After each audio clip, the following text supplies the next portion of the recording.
the making of a Prime Minister. मुश्किलों का अंबार है, वही तो मेरे हौसलों की मीनार है। हिंदुस्तान में दो प्रधान दो निशान नहीं चलेंगे। अगर इतनी ताकत ये पाकिस्तान के खिलाफ लगा दे तो आतंकवाद आसान हो गया। हम चुनौतियों से टकरा रहे हैं। सर्जिकल स्ट्राइक और एयर स्ट्राइक करके नए भारत के सामर्थ्य का संदेश भी दे दिया है। तुम उठो, तिरंगा लहरा दो। जननायक नरेंद्र मोदी के 20 वर्ष पुराने भाषणों पर आधारित एक बेहद लोकप्रिय कार्यक्रम क्या कहते हैं नरेंद्र मोदी।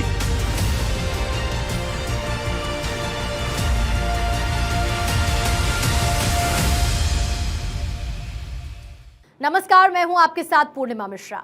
हमारे खास प्रोग्राम क्या कहते हैं नरेंद्र मोदी में आज आपको सुनवाएंगे मोदी का वो ऐतिहासिक भाषण जो उन्होंने 28 मई 2022 को गुजरात के राजकोट में दिया। एक जनसभा को संबोधित करते हुए मोदी ने कहा कि जब सरकार के प्रयास से जनता का प्रयास जुड़ जाता है तब सेवा करने की शक्ति अनेक गुना बढ़ जाती है। विशाल संख्या में हमें आशीर्वाद देने के लिए यहां पधारे हुए पूज्य संतगण, गुजरात सरकार के अन्य मंत्रीगण, सांसदगण, विधायकगण और इतनी गर्मी के बावजूद भी आटकोट में इतनी बड़ी संख्या में आशीर्वाद देने के लिए आए हुए मेरे प्यारे भाइयों और बहनों,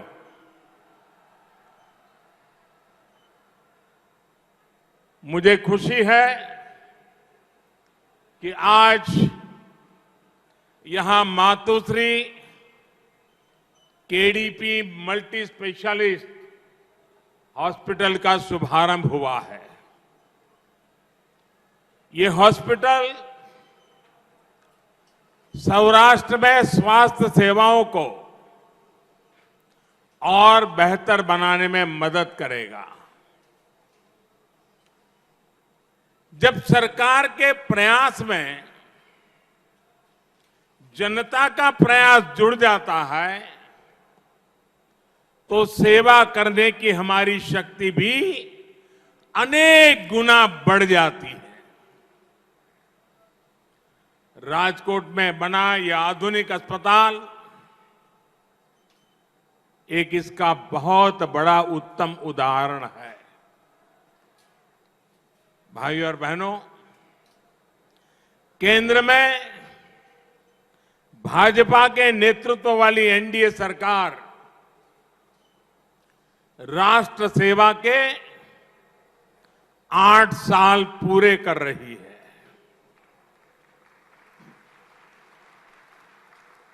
आठ वर्ष पहला તમે બધા મને વિદાય આપી હતી,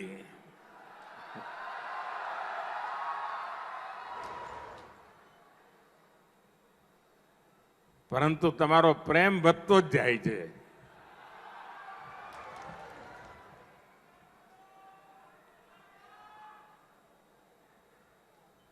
आज जब गुजरात की धरती पर आया हूं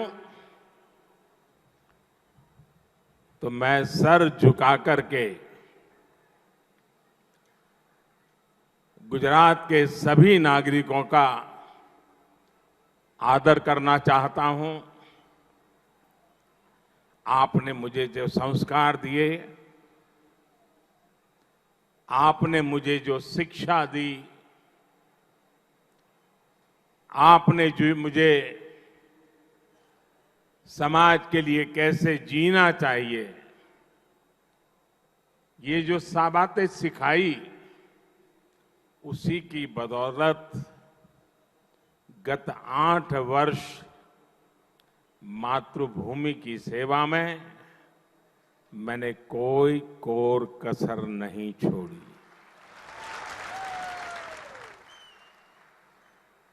ये आप ही के संस्कार है, इस मिट्टी के संस्कार है।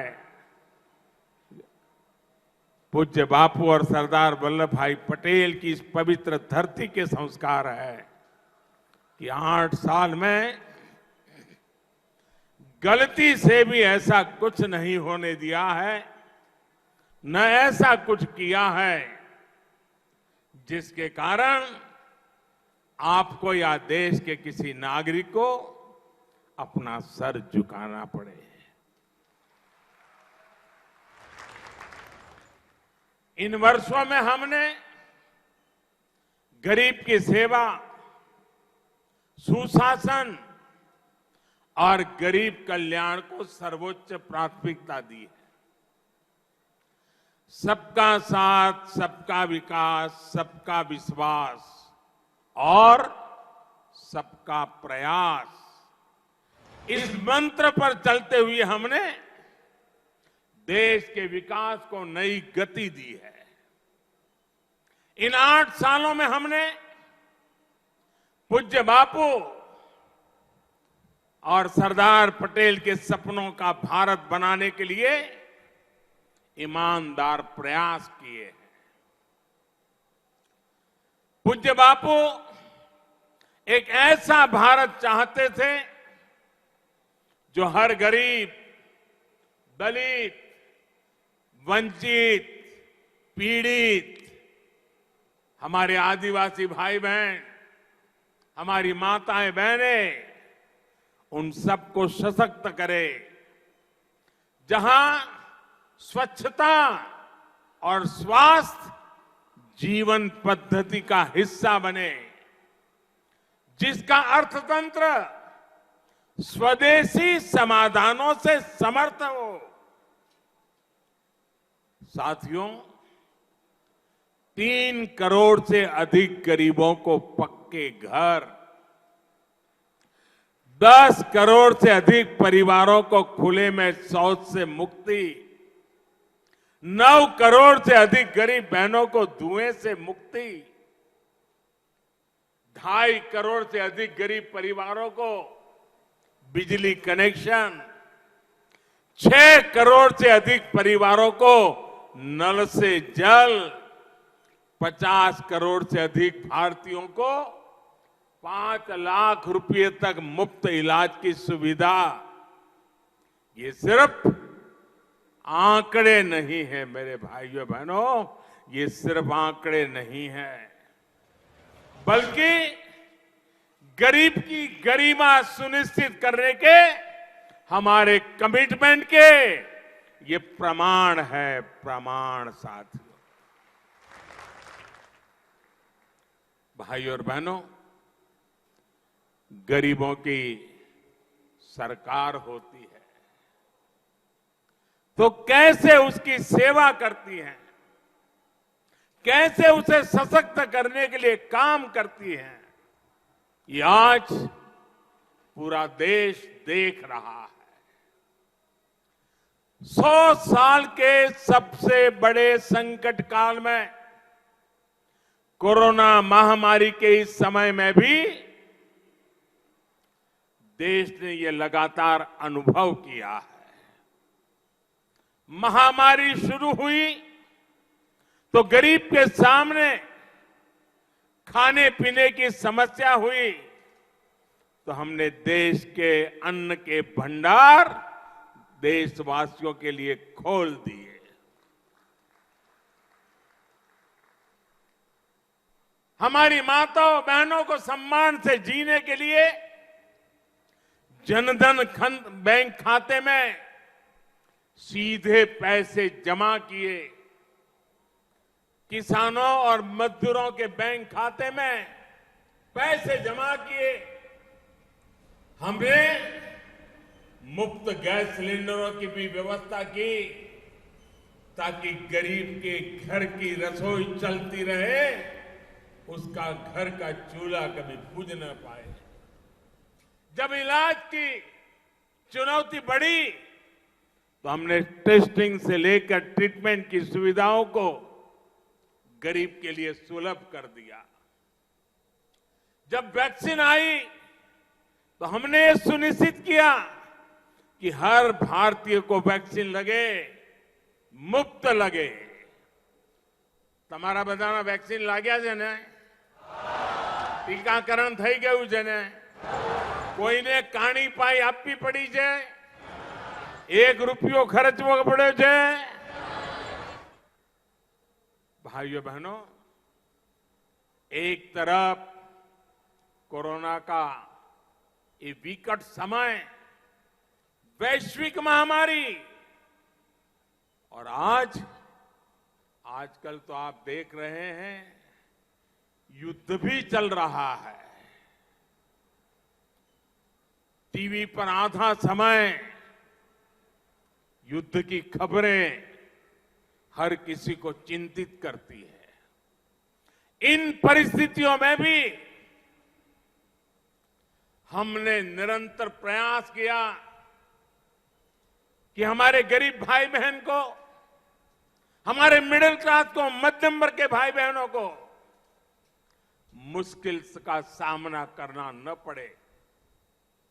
अब हमारी सरकार सुविधाओं को 100% नागरिकों तक पहुंचाने के लिए अभियान चला रही है।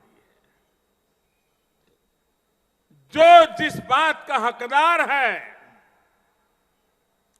उसे उसका हक मिलना चाहिए।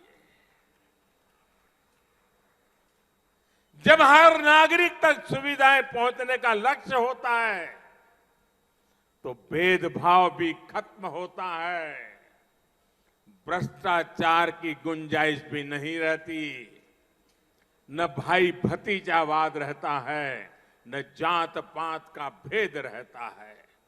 इसलिए हमारी सरकार मूलभूत सुविधाओं से जुड़ी योजनाओं को सैचुरेशन तक, 100% तक पहुंचाने में जी जान से जुटी हुई है।